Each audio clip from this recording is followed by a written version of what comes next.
السلام علیکم، میں ہوں آپ کی ہوسٹ معطر فاطمہ۔ جب ہم کہتے ہیں کہ ظلم کا معاشرہ نہیں چل سکتا، کفر کا چل سکتا ہے، تو اس میں ہم کہنا کیا چاہ رہے ہوتے ہیں کہ ظلم کیا چیز ہے۔ میٹر نہیں کرتا ہے کہ آپ مسلم ہیں یا نان مسلم ہیں، میٹر یہ کرتا ہے کہ آپ کتنے انصاف پسند ہیں۔ اور ظلم کا معاشرہ اس وجہ سے نہیں چل سکتا کیونکہ وہاں غربت ہوتی ہے، کیونکہ غربت ہمیشہ ایسی ہی جگہ پہ فال کرتی ہے جہاں آپ نے ناانصافی کی ہو۔ تو اگر غربت کی بات کی جائے، ناانصافی کی بات کی جائے، تو اسی سلسلے میں آج ہم نے اپنے اسٹوڈیو میں ہمارے موٹیویشنل اسپیکر کو مسٹر شراز اشرف کو انوائٹ کیا ہے۔ ان سے ان کے ریویوز جانتے ہیں اس بارے میں۔ مسٹر شراز، آپ پاکستان کی اکانومک کنڈیشنز کو بہت اچھی طرح جانتے ہیں، اس کے بارے میں آپ کیا کہنا چاہیں گے کہ ہم غربت کی لائن پہ فال کرتے ہیں یا نہیں؟ نہیں مطلب سب سے پہلے تو اس وقت جو حالات ہیں نا ملک کے، اکانومی تو کہیں پہ آ نہیں رہی، اکانومی ہماری بہت، ہم باٹم پہ جا رہے ہیں، تو اس سے نکلنے کے لیے ہمیں بہت ایفرٹ کرنی پڑے گی۔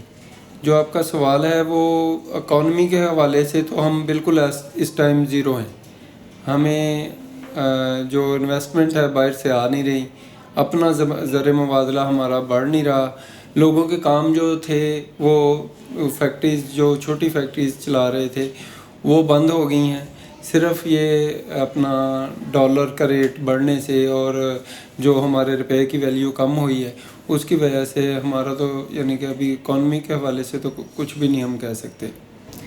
تو جیسے کہ ابھی میں نے شروع میں کہا کہ ظلم کا معاشرہ نہیں چل سکتا، کفر کا چل سکتا ہے۔ ظلم وہیں ہوتا ہے جہاں غربت ہوتی ہے، ایگزیکٹلی۔ اور غربت میں ایک بندہ اگر پستا ہے دوسرا نہیں پستا، اس کے پاس تو ریسورسز ہیں کہ وہ اکنامی کو ٹھیک کر سکے۔ جو اعلیٰ طبقوں پہ بیٹھے ہوئے ہیں یا آپ کہہ سکتے ہیں جن کے پاس ریسورسز ہیں، فنڈز ہیں، وہ تو اکنامک کنڈیشنز کو ٹھیک کر سکتے ہیں۔ دیکھیں انفارچونیٹ ہمارے معاشرے کا، بلکہ ہمارے ملک کا المیہ ہے کہ جن کے پاس پیسہ ہے نا، جب وہ دیکھتے ہیں کہ ملک کے حالات ڈاؤن ہو گئے ہیں تو وہ پیسہ باہر نکال لیتے ہیں، ملک سے ہی باہر لے جاتے ہیں، جسے ہم کہہ سکتے ہیں بلیک منی ہے، یس، جو سوئس بینکس میں پڑا ہے۔ بلیک منی نہ بھی ہو، وہ اگر وائٹ منی بھی وہ باہر شفٹ کر لیتے ہیں، پراپرٹیز وغیرہ لے لیتے ہیں، یا جس طرح وہ کوئی سٹور یا جو بھی وہ باہر ملک سے باہر لے جاتے ہیں۔ میں اوورسیز کی بات نہیں کر رہا، میں پاکستانیوں کی بات کر رہا ہوں، جو پاکستان کے اندر لوگ ہیں، بڑے بڑے لوگ جو کافی امیر ہیں، اور یہ وہ ان کی بڑی فیکٹریاں ہیں جن میں بہت سارا کچھ آ جاتا ہے، اس میں ڈفرینٹ طرح کے بزنسز ہیں، لوگوں کا پیسہ باہر پڑا ہوا ہے۔ صرف پاکستان کے، اوورسیز کی بات نہیں، صرف پاکستان میں رہنے والے لوگ جو 150 ہوں گے زیادہ سے زیادہ، جن کا پیسہ باہر پڑا ہے، اگر وہی پیسہ اپنا ملک میں لے آئے نا تو پاکستان ایک دن میں ٹھیک ہو سکتی ہے اکانومی پاکستان کی، اگر وہی پیسہ۔ یہ ویسے لوگ ہیں جن کا یا تو بزنس مین ہے یا پھر بہت ہی اونچے کنیکشنز ہیں۔ رائٹ، آپ صحیح سمجھیے، لیکن یہ ہے کہ وہ لاتے نہیں ہیں پیسہ، حالانکہ اپنے ملک کو اٹھانا چاہیے۔ ہم کیوں باہر لوگوں کے پاس کام کرنے جائیں، لوگ ہمارے پاس کام کرنے آئیں، لیکن صرف ہماری بدقسمتی ہے کہ ہم اپنا پیسہ باہر شفٹ کر لیتے ہیں، جو چند ایک لوگ ہیں جو پاکستان کو سٹیبل کر سکتے ہیں۔ اور یقین کریں کہ یہی 150 لوگ نا پاکستان کا قرضہ بھی اتار سکتے ہیں، اتنا پیسہ ہے لوگوں کے پاس، نہیں اتارتے۔ میں کہتا ہوں قرضہ نہ اتاریں، صرف جو پیسہ باہر پڑا ہے وہ ملک میں شفٹ کر لیں، باہر کے بینکوں میں بھی تو پڑا ہی ہے نا، وہ ڈالر کی شکل میں پاکستان میں آ گیا تو ایک دم سے پاکستان کی اکانومی جمپ کرے گی اور ہم ایشیا میں سب سے آگے نکل جائیں گے۔ اگر ہم بات کرتے ہیں جاب مارکیٹ کی، پاکستان میں کہتے ہیں جاب کا کوئی اسکوپ نہیں ہے، بندے کو اپنا فیوچر بزنس میں ہی سیٹ کر لینا چاہیے، کیوں؟ دیکھیں میں پہلے بھی ایک پروگرام ہوا تھا، اس میں میں نے کہا تھا جب آپ جاب کرتے ہیں نا معطل، تو آپ ایک سرکل میں گھومتے رہتے ہیں، آپ کو باہر کی دنیا کا پتہ نہیں ہوتا، صرف آپ صبح جاتے ہیں، آپ کی روٹین کیا ہوتی، صبح آپ نے ناشتہ کیا، جاب پہ چلے گئے، شام کو گھر آئے، کچھ ٹائم بچوں کو دیا اور سو گئے، بس اتنی ہی لائف ہوتی ہے۔ جب آپ اس سرکل سے باہر نکل کے دیکھتے ہیں تو ڈفرینٹ طرح کے بزنسز ہوتے ہیں، آپ کو پاکستان میں بھی بزنس کا چانس ہے، یہاں پہ بھی کر سکتے ہیں، باہر بھی کر سکتے ہیں، تو آدمی کا دماغ بھی کھلتا ہے اور زیادہ ارن بھی کر سکتا ہے اگر وہ انٹیلیجنٹ اور ہارڈ ورک ہو، دو چیزیں ہوں، ہارڈ ورک, انٹیلیجنٹ اور اپنے کام پہ اس کو عبور حاصل ہو تو وہ پیسے کے ساتھ ساتھ بہت کچھ حاصل کر سکتا ہے. پاکستان میں جب ہم ایک چیز بہت زیادہ دیکھتے ہیں, اگر ظلم کی بات کی جائے, میں اسی کیٹیگری میں فی الحال کر رہی ہوں کیونکہ ہم بات ہی اس کی کر رہے ہیں, کہ ظلم کی بات کی جائے جینڈر ڈسکریمنیشن بہت ہوتی ہے. اگر ہم باہر نکلتے ہیں, ہم اپنا کوئی کام کرنا چاہتے ہیں, تو ہمیں سب سے پہلے یہی کہا جاتا ہے تم لڑکی ہو, یہ کام نہیں تم سے ہونا. Why is that so common? اچھا, یہ بات ویسے بڑی محترم میں آپ کو بتاؤں کہ when I was the age of 14-15 تو اس وقت میں 9th کلاس میں تھا, ٹھیک ہے. تو میری خواہش تھی, بس اپنی اپنی خواہش ہوتی ہے کہ میں جب کام کروں گا میرے حالات بہتر ہوں گے, میری شادی ہوگی. تو میں نے سب سے اللہ پاک سے دعا کی کہ یا اللہ مجھے پہلے بیٹی عطا کرنا, ٹھیک ہے. اس وقت میں نے سوچا تھا, جب مجھے پتہ نہیں تھا میری شادی کب ہونی ہے, اور اس طرح میں بیٹی کے بارے میں اپنا پوائنٹ آف ویو دے رہا ہوں. آپ نے میرا پوائنٹ آف ویو پوچھا تو میں, اور اس کا نام میں نے رکھا ہے فاطمہ شراز, ٹھیک ہے. بیٹے کا نام ہے ایم اے شراز, اس سے چھوٹا بیٹا ہے محمد فیضان شراز. تو بات بیٹی کی ہو رہی ہے, تو میں نے اس وقت سوچا کہ یہ میری بیٹی ہو تو میں اس کو پوری ایجوکیشن دوں, اس کو پورا جیسے وہ معاشرے میں رہنا چاہتے ہیں, عورتوں کے حقوق ہیں وہ اس کو پورے ملیں. تو جب تک یہ آپ لڑکیوں کو یہ نہیں سمجھیں گے کہ یہ پورے مردوں کے برابر کام کر سکتی ہیں, ان کو محدود رکھیں گے, پھر وہ آگے نہیں بڑھ سکیں گی. اور اگلی نسل کو بہتر پرورش کے لیے ضروری ہے کہ ماں کو سارا پتہ ہو کہ معاشرہ کس طرف جا رہا ہے, نالج ہونی چاہیے. آپ کے ایک میں مطلب کہ اس طرح سے پوچھنا چاہوں گی, what is your personal advise, are you a feminist اور اینٹی فیمنسٹ؟ نہیں, میرے خیال سے یہ ایک فیمنسٹ جو لفظ ہے اس کا مفہوم یہ ہے کہ آپ اگر اپنی فیملی کے ساتھ اگر اٹیچ رہیں, آپ اپنے خاندان کو, لوگوں کو ساتھ لے کے چلیں, تو پھر ہی آپ کامیاب ہیں. اکیلا بندہ کامیاب نہیں ہو سکتا.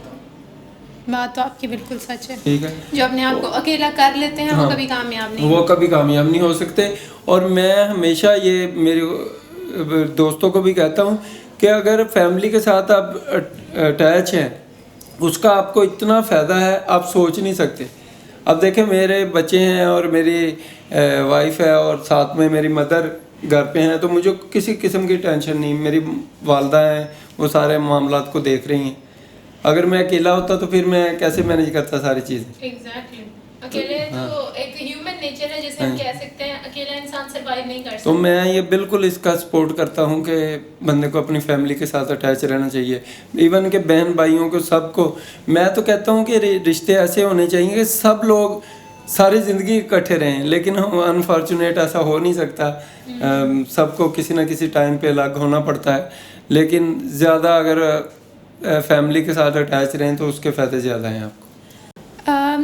ملک کے جو حالات چل رہے تھے جس پہ ہم بات کر رہے تھے, اس میں سب سے جو امپورٹنٹ چیز, جو سب سے امپورٹنٹ پوائنٹ ہے, کوئی بھی مسئلے حل نہیں کرتا, اگنور کرتا ہے اور escape. Ignore and escape rule بنا ہوا ہے کہ جو بھی ہو رہا ہے مجھے کیا, میں تو بس باہر جاؤں گا. دیکھیں اب مسئلہ یہ ہو گیا محتر کہ اب ہم اس پوزیشن پہ پہنچ گئے ہیں کہ ہمیں اپنے مسئلے حل کرنے پڑیں گے, ورنہ ہم آگے نہیں بڑھ سکتے. اب فل سٹاپ ہے, اس فل سٹاپ سے آگے بڑھنا ہے تو مسئلے حل کر کے بڑھنا ہے, ورنہ آگے نہیں بڑھا جائے گا. یہ سب کو سوچنا ہے, ہمیں بھی سوچنا ہے, ہمارے بیوروکریٹس کو, سیاستدانوں کو, سب کو سوچنا پڑے گا. ایون کہ میڈیا کے لوگوں کو بھی سوچنا پڑے گا, سب کو سوچنا پڑے گا. اگر ہم نے اپنے مسئلے حل نہ کیے تو ہم اس سے آگے بڑھ نہیں سکیں گے. مسئلے حل کیسے کیے جائیں, اس پہ آپ کی اپنے آپ کو ٹھیک کرنا پڑے گا, ہر لحاظ سے اپنے آپ کو ٹھیک کرنا پڑے گا. جو کوئی اشیاء بیچنے والے ہیں وہ اس میں ملاوٹ نہ کریں, جو جاب کرتے ہیں وہ اپنا کام ایمانداری سے کریں, سیاستدان ملک کے وسیع مفاد میں فیصلے کریں, تو یہ سارا ملک ٹھیک ہو جائے گا. کوئی مسئلہ نہیں ایسا, یہ ہم نے بگاڑا ہوا ہے. سب سے زیادہ چیز جو بندہ ہائی لائٹ کرتا ہے, دوسرا نہیں کر رہا تو پھر میں کیوں کروں, میرے اکیلے کرنے سے کیا ہوگا. نہیں, اب محترم میں نے آپ کو بتا دیا کہ اب 2-3-4 سال پہلے اور حالات تھے, اب اور ہیں. اب جتنے ہمارے مسئلے ہیں ان کو اب حل کریں گے تو پھر ہی آگے جائیں گے, ورنہ آگے نہیں بڑھ سکتے. پیپل بلو پاورٹی لائن پاکستان میں آلموسٹ 70% ہے. اور باقی کے 30% وہ اس میں فال کرتے ہیں جنہیں ہم کہتے ہیں لوور مڈل کلاس یا مڈل کلاس. صرف 1% ہے جو اپر کلاس میں آتا ہے. تو 70% جو چیز چل رہی ہے وہ بھلا اس چیز کو کبھی نگلیکٹ کر سکتے ہیں ہم کہ وہ اس کو اوور کم کر لے باقی کے 30% کو؟ نہیں کر دیکھیں. جو اس وقت پہلے تو یہ مسئلہ ہے کہ جو ہمارے لوور مڈل کلاس ہیں یا غریب لوگ ہیں ان کو پہلے اپنے آپ کو اٹھانا پڑے گا. وہ چھوڑ دیں کہ اوپر والوں نے کیا کرنا ہے ان کے لیے. اوپر والے سمجھیں کچھ نہیں کر سکتے. کوئی انسان کسی کو کچھ نہیں دے سکتا. یہ اللہ پاک نے رزق دینا ہے انسان کو.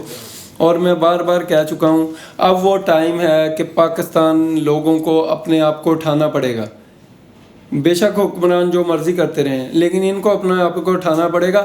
اگر کسی کے پاس بزنس نہیں ہے, جاب نہیں ہے, کچھ نہیں ہے, اس کے پاس موبائل ہے اور موبائل کے ساتھ اس کے اندر انٹرنیٹ ہے, آن لائن کا بزنس نیکسٹ آپ دیکھیں گے کچھ سالوں میں 2 4 5 سالوں میں یہ بہت زیادہ بڑھ جائے گا کام کہ ایون کہ لوگ آن لائن ہی ہر کام کریں گے. تو ابھی سے سٹارٹ کریں. جن کے پاس پیسے بھی نہیں ہیں وہ بھی کام کر سکتے ہیں. کسی ہول سیل سے لے کے اپنا آن لائن چیزیں بیچیں یوٹیوب پہ, ٹک ٹاک پہ, فیس بک پہ, اور اپنے آپ کو اپنے حالات بہتر کریں. آن لائن میں ایک چیز اور آتی ہے جب کہتے ہیں کہ بہت سارے اسکیمس نکلتے ہیں, کیسے پھر بندہ اس پہ یقین کرے کہ ہاں آن لائن ارننگ صحیح ہوتی ہے؟ نہیں, میں وہ آپ کو ایپس کی بات نہیں بتا رہا, میں بزنس کی بات بتا رہا ہوں کہ بزنس آپ کر سکتے ہیں. آپ بھی کر سکتی ہیں, میں بھی کر سکتا ہوں. کوئی بھی بزنس کے حوالے سے مثال کے طور پہ آپ لیڈی سوٹ بیچنا چاہتی ہیں تو آپ بیچ سکتی ہیں. فیس بک پہ بھی بیچ سکتی ہیں, آپ یوٹیوب پہ بھی بیچ سکتی ہیں, آپ ٹک ٹاک پہ بھی بیچ سکتی ہیں. Genuine business. ایپس کے حوالے سے میں بات نہیں کر رہا کیونکہ ایپس میں بعض ایپس ایسی ہیں جو فراڈ ہیں لیکن بعض میں لوگ ارننگ بھی کر لیں. جیسے یوٹیوب سے بہت لوگ فائدہ اٹھا رہے ہیں کہ وہ اگر آپ پراپر طریقے سے روز کا کنٹینٹ تیار کر کے ایک پروگرام کریں جیسے ہم بھی آج کر رہے ہیں یوٹیوب پہ پروگرام, تو کنٹینٹ ریڈی ہو اور اٹریکٹیو ہو اور مینی خیز ہو, اس کا کوئی مطلب ہو. یہ نہ ہو کہ ویسے ہی ہم بیٹھ گئے ہیں اور باتیں کر رہے ہیں, ایسے نہیں. کوئی بھی آپ جو ٹاپک سلیکٹ کریں اس کے بارے میں مجھے بھی نالج ہونا چاہیے, پورا آپ کو بھی نالج ہونا چاہیے اور لوگوں کو سمجھ آئے کہ واقعی یہ ان کے پاس نالج ہے اور ان کی بات سمجھنے والی ہے, اس لیے ہمیں لوگ دیکھ رہے ہیں.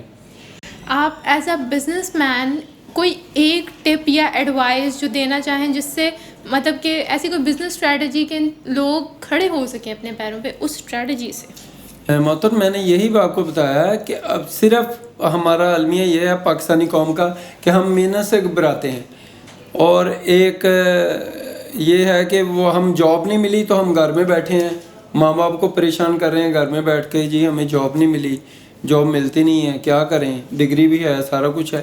تو ڈس ہارٹ ہونے کی ضرورت نہیں. آپ کو کھڑے ہونا پڑے گا اپنے بیوی بچوں کے لیے, اپنے والدین کے لیے اور اپنے ملک کے لیے. وہ کیا طریقہ ہے میں نے آپ کو بتایا کہ آپ آن لائن کام شروع کریں, کوئی بھی کام شروع کر لیں, چھوٹا بزنس شروع کر لیں, اپنے کوئی پروڈکٹ تیار کر لیں, ہول سیل سے لے کے بیچ لیں, جاب کا ویٹ نہ کریں. اور ویسے بھی قرآن شریف میں اللہ پاک نے فرمایا ہے کہ حضور صلی اللہ علیہ وسلم نے فرمایا کہ جو لوگ بزنس کرتے ہیں اس میں زیادہ برکت ہے بجائے اس کے کہ جاب میں, تجارت میں برکت. ہاں صحیح. سو آئی ہوپ کہ لوگوں کو تھوڑا سا اویئرنیس ملے, لوگوں کو اس چیز کا جو وہ مت بنا کے گھومتے رہتے ہیں اپنے مائنڈ کے اندر کہ ایک چیز جو ہے وہ کر دی گئی ہے سلیکٹ اور اسی میں فائدہ ہے, کیونکہ لوگ اپنے ان مت سے باہر نہیں نکلتے زیادہ تر. تھینک یو ویری مچ سر, آپ نے اپنا اتنا قیمتی وقت ہمیں دیا, اور یہ آج کا پروگرام تھا ہماری طرف سے. انشاءاللہ ملاقات ہوتی ہے نیکسٹ پروگرام میں. اللہ حافظ.